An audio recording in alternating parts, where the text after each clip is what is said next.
Hello friends and a very good morning. My name is Swapnil and in this video we will try to understand the Power BI interface, Power BI desktop interface. In my previous video I had shown you how to create a visual and how to understand or establish the types of connection. In this video we'll try to understand the different options and the different parts of the Power BI desktop file. Okay, so let's get started. At the top, we have the menu options, uh, file menu, home menu, insert, uh, some other different options. So we'll go through these particular options one by one. Under each menu option, we have multiple other functionalities which we should cover to make understand what all things are possible in the Power BI desktop. But for now, okay, let's click on this collapse button and move on to the different sections or different parts of this Power BI desktop file. So the first one is the report section wherein it gives us this canvas to uh, drag and drop the visuals and create visualization, right? Beside that we have the visualization pane wherein different graphs are shown. These are the default graphs here. We can also import the custom visuals which are currently these two visuals are custom visuals which are shown below the default charts. If we want to get some custom visuals, we can click on these three dots which are called as ellipses. We can click on create more, get more visuals, which will take us to the app source. Click on get more visuals. From here we can add charts to our Power BI file.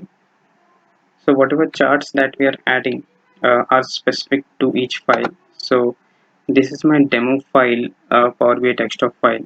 So in this particular file only this custom visual will be added. If I create a new file, demo file 2, in that this custom visuals won't be there. So in each visual, in each different file we'll have to add this custom visuals, right? If you have already downloaded a custom visual from app source, so we can import that particular visual using this option, which is import a visual from file. So I'll click on import and navigate to the custom visual section.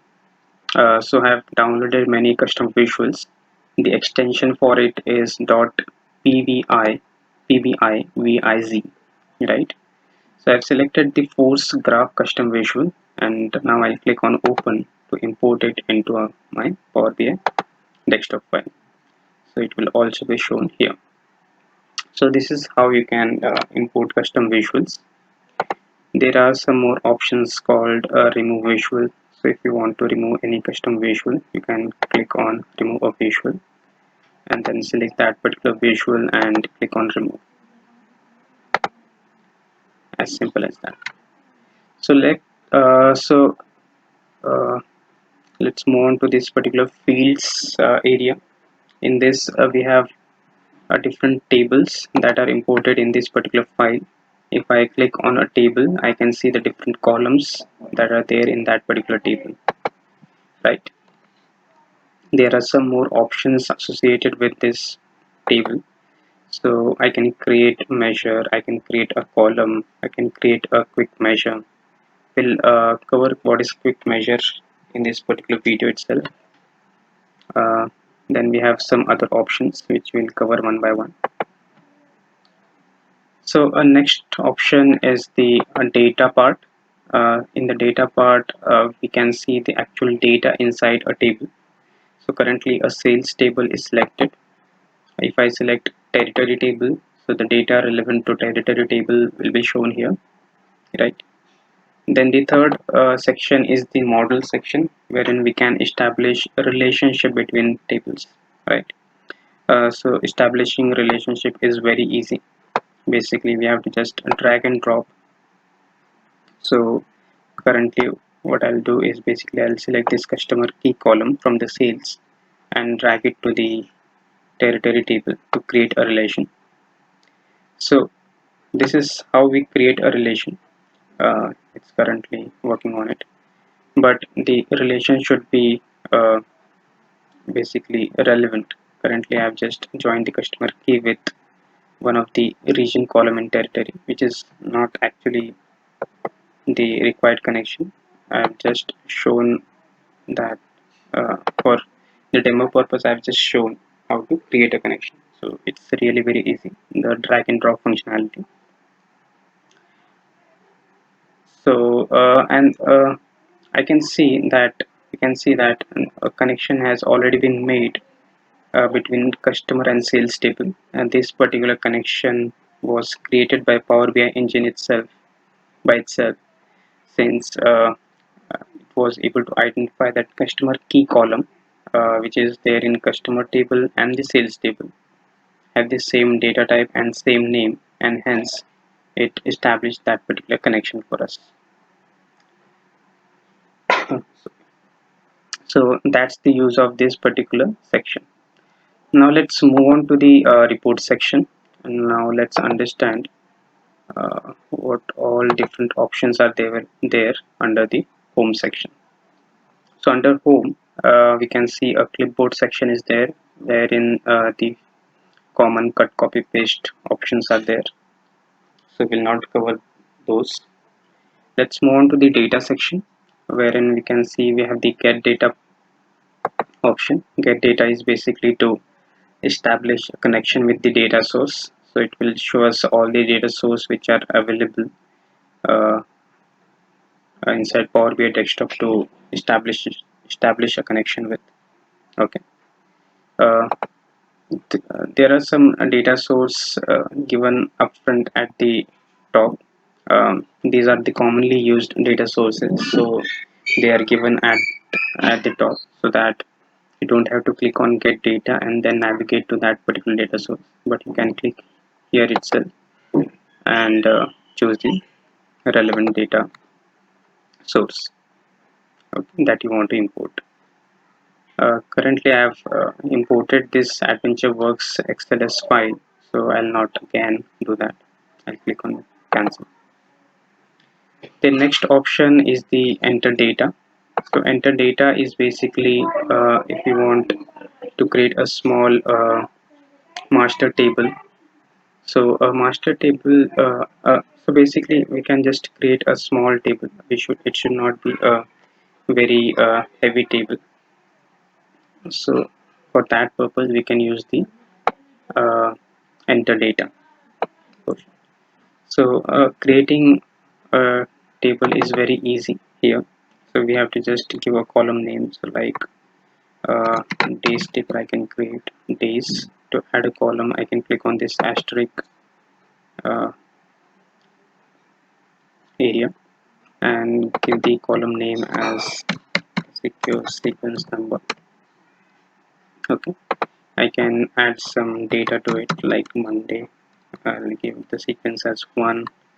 I can add new row by clicking on the down arrow key, or I can also click on enter key to add a new row, or else I can also click on this asterisk symbol to add a new row.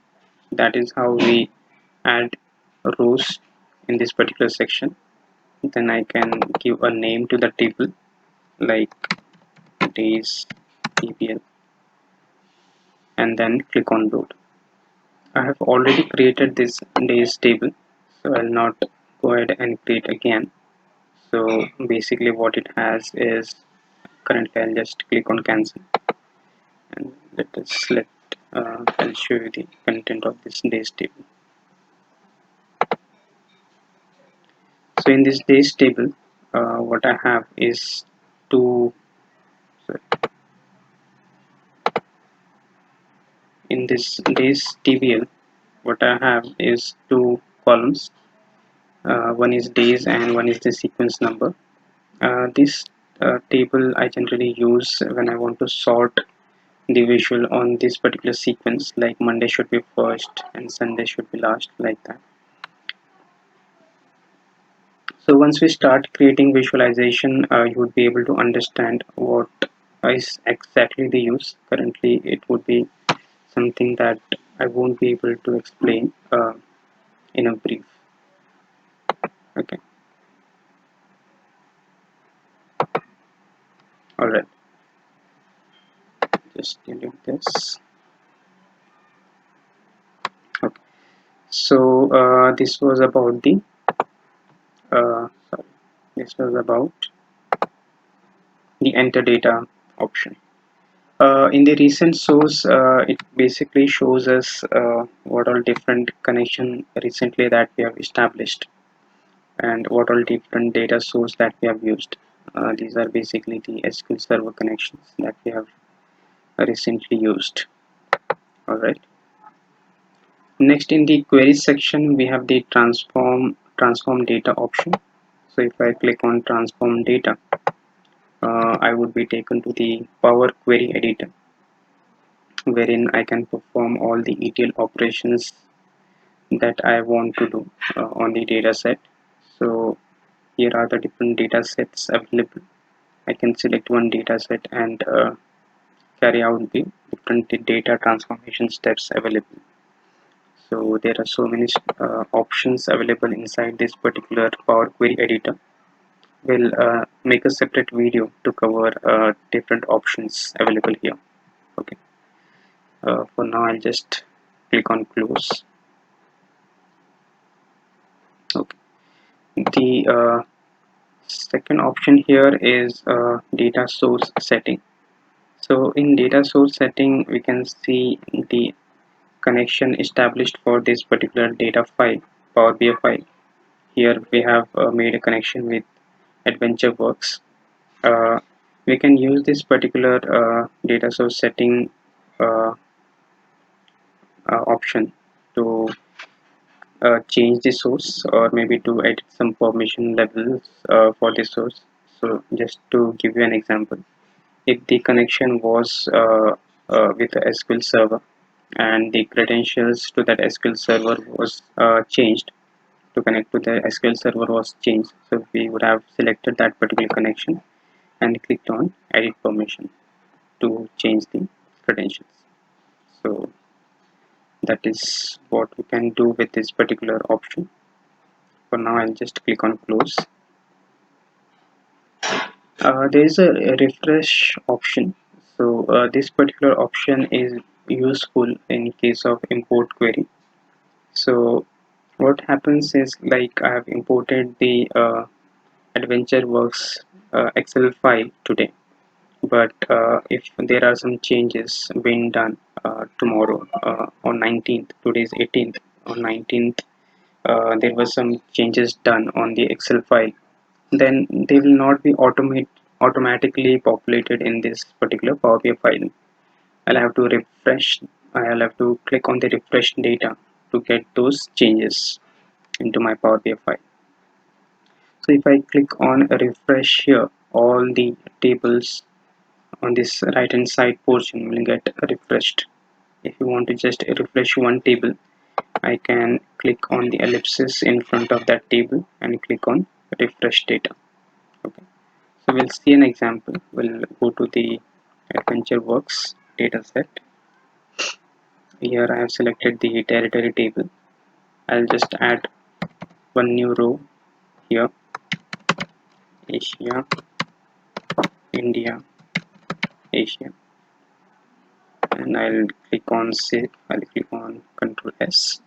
I have saved the territory table, and now what I'll do is basically I'll click on the ellipsis and click on refresh. Okay, let us first see what all data is there in territory table.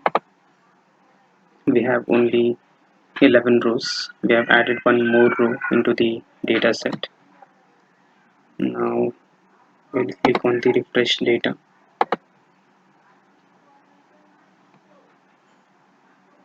Let's see. Yep, 12 rows are there now. The row has been added. So that was the use of the refresh option. Next we have the new visual option in insert section. New visual is basically it will uh, add a new graph in this particular canvas. You can create a new visual from this particular new visual part, or we can select a new visual from here as well. So both the options are valid. Next is to create a text box. So basically we can type our uh, text. I'll type demo session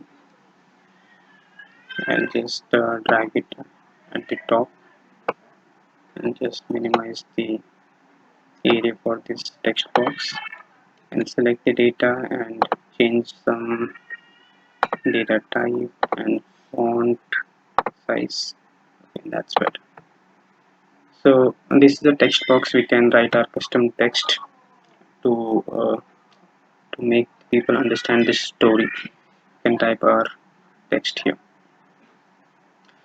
More visual option is basically to add the custom visuals that we saw in the visualization pane.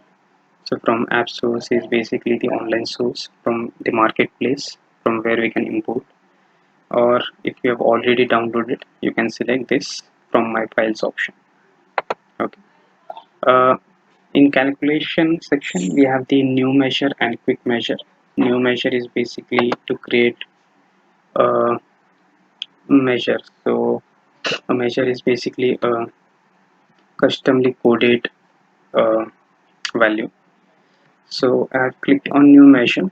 I can see that there is some area to uh, write the formula.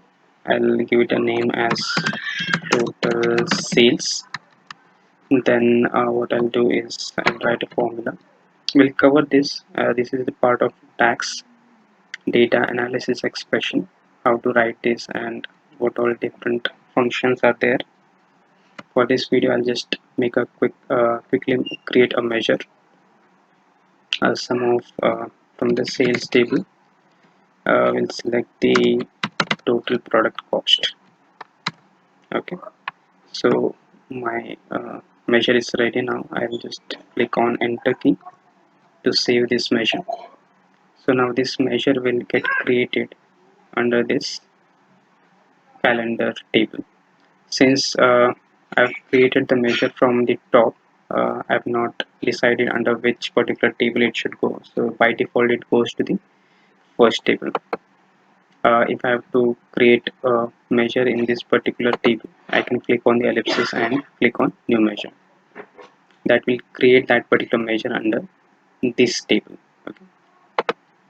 Basically, measures are universal. Even if you create a visual, a measure in any of the table, that can be used for uh, uh, from anywhere. Okay. Uh, so now, what is quick measure? Quick measure is basically and how to use a new measure that we have currently created. So I can just drag and drop this particular measure into the value section. So what I've done, I've just taken the total product cost column as the basis of calculation, and so the result will be same. So depends if you want to go ahead with the column itself, or we have to create a new measure and then drag it to the graph. Okay. So now let's understand what is a quick measure.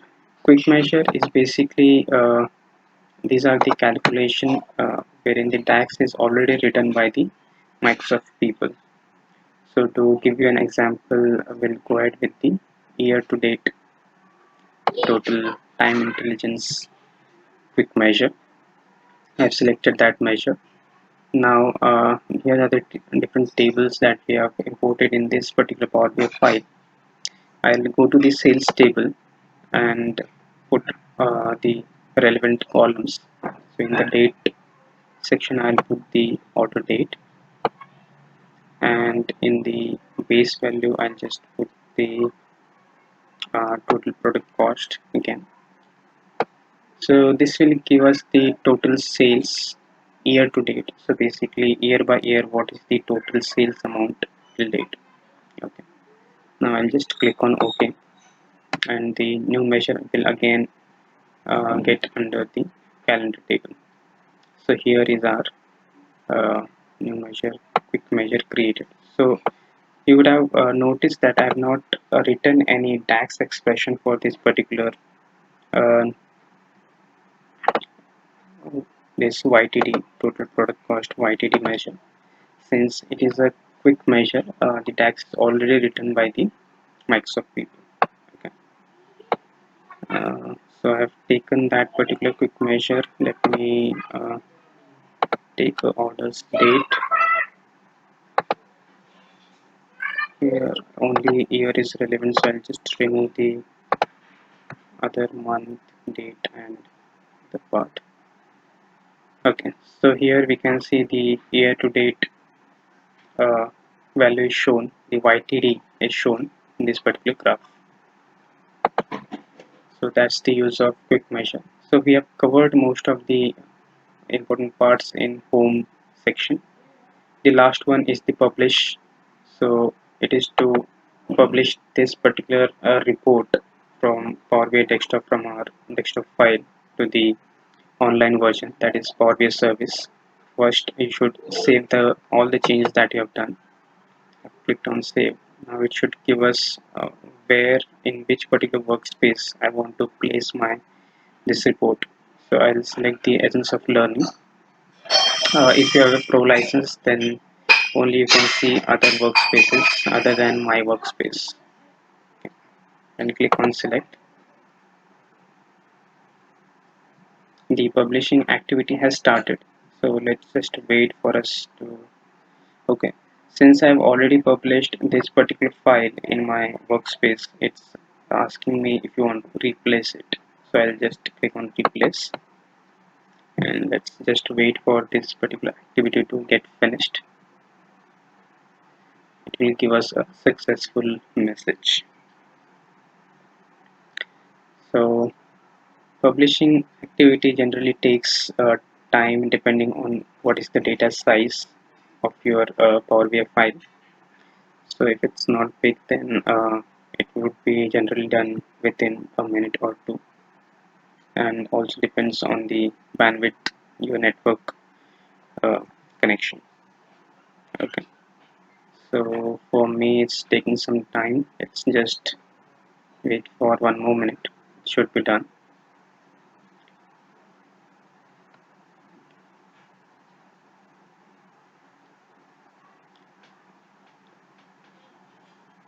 I'll just pause the video and just wait for this particular thing to get finished. I'm back. Okay, guys. So the publishing activity has been completed, and we have the success message. So let's look. Let's go and have a look at the file that you have just imported. You have just published. So in our online Power BI service account, we got the message that your dataset is ready. You can view the dataset.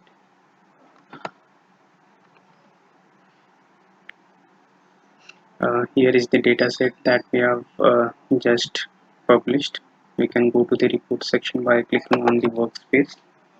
I have published under Essence of Learning. I will go to the report section, and here is our demo file. So this is the particular report that we have created today, and we have published it to the online Power BI service.